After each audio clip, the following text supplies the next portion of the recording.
Rocky Gerung, lihat berlian gue ini memang benar-benar bersilau ya.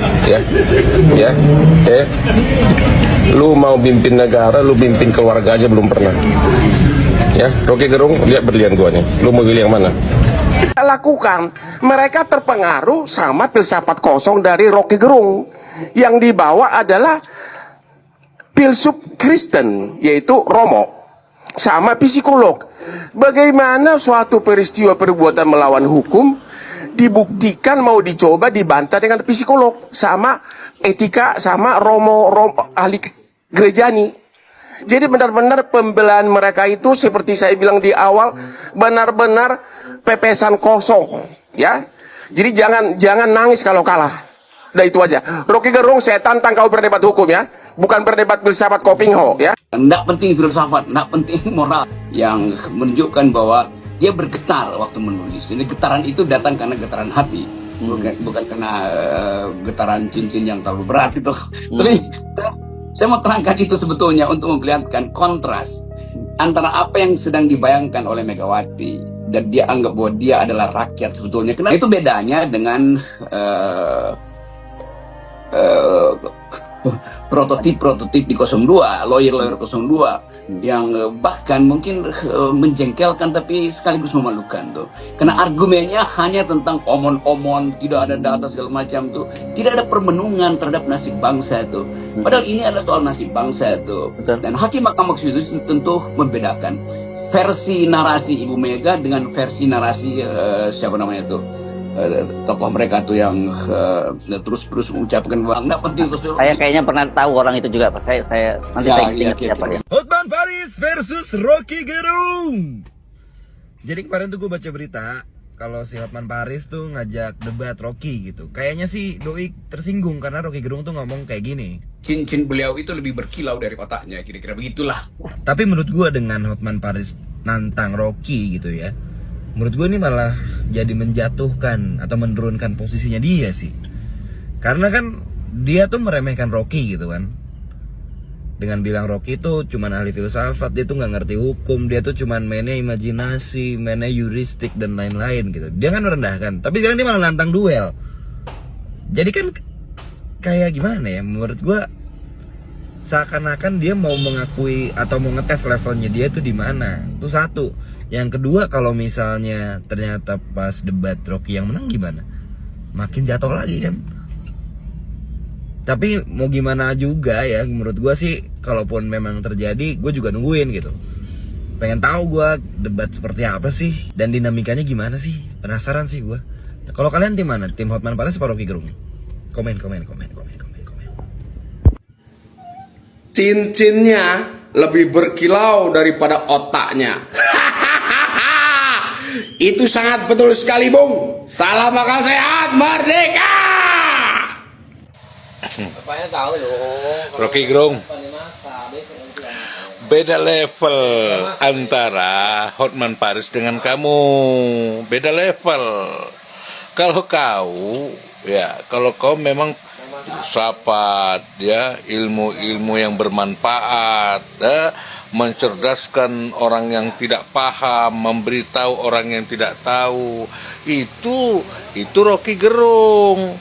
Kalau Hotman Paris beda lagi, dia hanya pamer cincin murahannya itu, ya kan, Lamborghini murahannya itu, ujung-ujungnya masuk ke kolam peluk-peluk cewek, ditontonlah sama orang banyak, anak-anak kecil juga nonton perilaku seorang pengacara Indonesia yang hebat, yang begini-gini. Padahal otaknya kosong.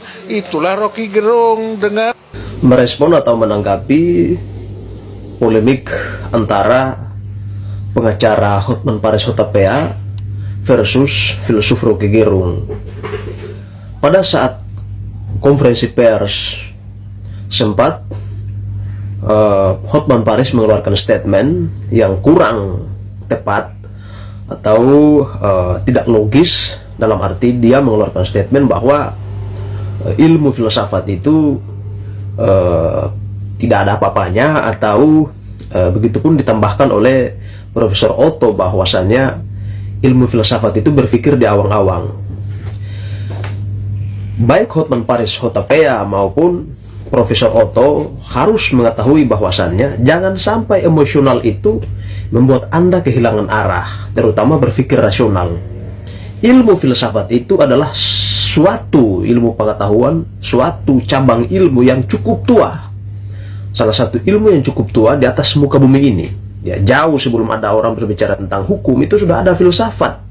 Ya, filsafat itu mulai dari Thales, mulai dari Anaximandros, Anaximenes, kemudian Socrates, ya, Plato, Aristoteles. Itulah filsafat.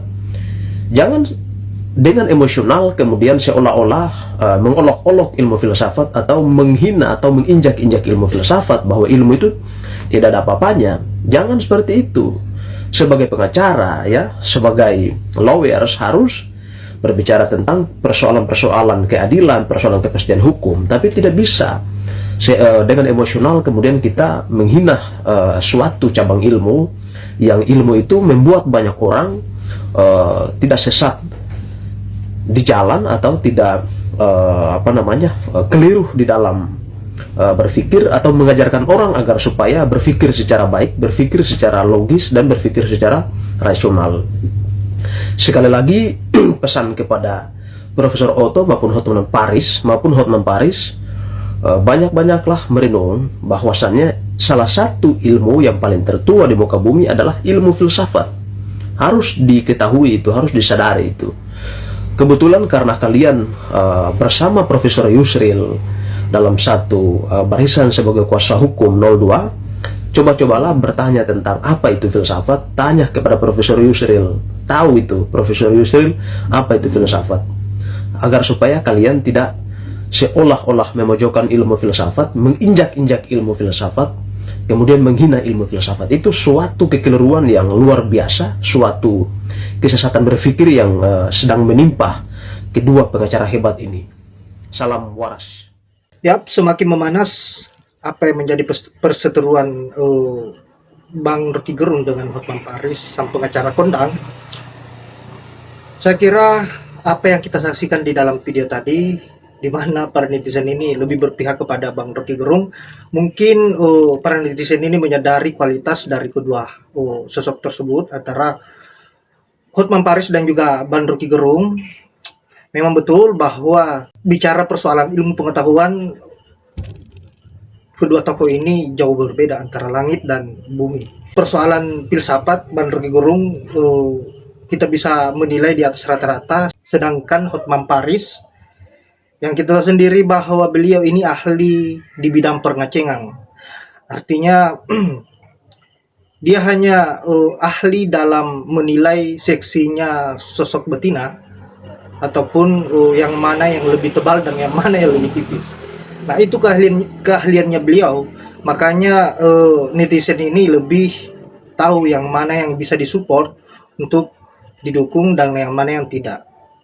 Nah, saya juga muak dengan apa yang dilakukan oleh Hotman Paris yang kerap kali menonjolkan kesombongannya di media sosial, baik itu ilmu pengetahuan ataupun kekayaan. Saya kira ini betul-betul membuat kita sangat muak.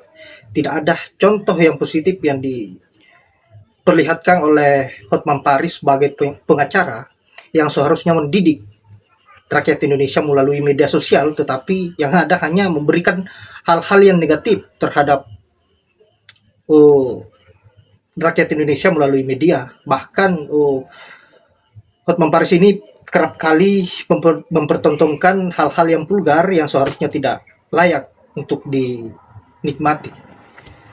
Dan semoga saja apa yang menjadi harapan kita bahwa kedua sosok ini bisa dipertemukan dan diuji secara pengetahuan, agar congor busuknya yang lebar ini, congornya si Hotman Paris, bisa diberikan pelajaran, bisa ditampol habis-habisan oleh Bang Rocky Gerung. Saya kira itu yang menjadi harapan kita bersama, agar tidak lagi-lagi berani memperlihatkan kesombongan di media sosial seperti yang selalu kita nikmati di Instagramnya ataupun di akun-akun lainnya. Saya kira ini sudah terlalu memuakan. Saya jujur sebagai mantan fansnya Bang Hotman Paris sangat kecewa dengan apa yang menjadi perilakunya akhir-akhir ini setelah bergabung dengan orang yang berusaha mengangkangi rakyat Indonesia dan merusak konstitusi di negara kita. Sejak saat itulah, sejak bergabungnya di orang-orang inilah, di kelompok ini, saya menyadari diri bahwa Hotman Paris ini tidak layak lagi dijadikan sebagai panutan, melainkan layaknya dibinasakan karena mencoba untuk bagaimana agar mendukung orang-orang yang berusaha bagaimana agar bisa menyengsarakan rakyat Indonesia. Dan tentu kita sebagai rakyat Indonesia harus melawan orang-orang yang seperti ini, karena memang itu adalah musuh kita dan wajib bagaimana agar mereka semua bisa diberikan pelajaran yang setimpal dengan apa yang dilakukan selama ini, termasuk menguras kekayaan negeri kita, menguras hasil pajak dari rakyat Indonesia. Mungkin itulah yang sempat dicicipi oleh Hotman Paris sehingga bisa terpengaruh oleh kelompok-kelompok Jokowi dan TKT. Nah, saya kira apa yang menjadi harapan kita, apa yang saya sampaikan tadi mengenai persoalan harapan kita bersama bagaimana agar bisa dipertemukan kedua sosok ini, agar kita bisa menilai sampai di mana ilmu pengetahuannya dan sampai di mana kualitas mereka berdua. Jangan sampai hanya bisa omong-omong saja, jangan sampai hanya bisa berkor-kor di media sosial saja, dan patut kita tunggu. Dan saya juga berharap kepada para netizen bagaimana agar bisa men-share atau membagikan hasil dari video-video Hotman Paris dan juga Rocky Gerung agar bisa diangkat di media yang besar dan diundang di stasiun TV untuk dipertemukan.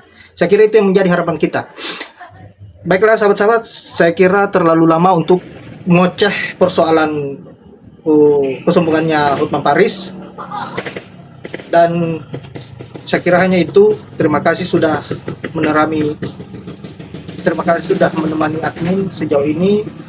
Semoga kalian sehat selalu, terus support apa yang menjadi perjuangan hari ini, apa yang menjadi pergerakan semua elemen mulai dari rakyat Indonesia, mahasiswa dan juga tokoh-tokoh besar lainnya, dan bahkan guru besar juga ikut turun gunung untuk mengawal proses hak angket ini sampai tanggal 22 Juni.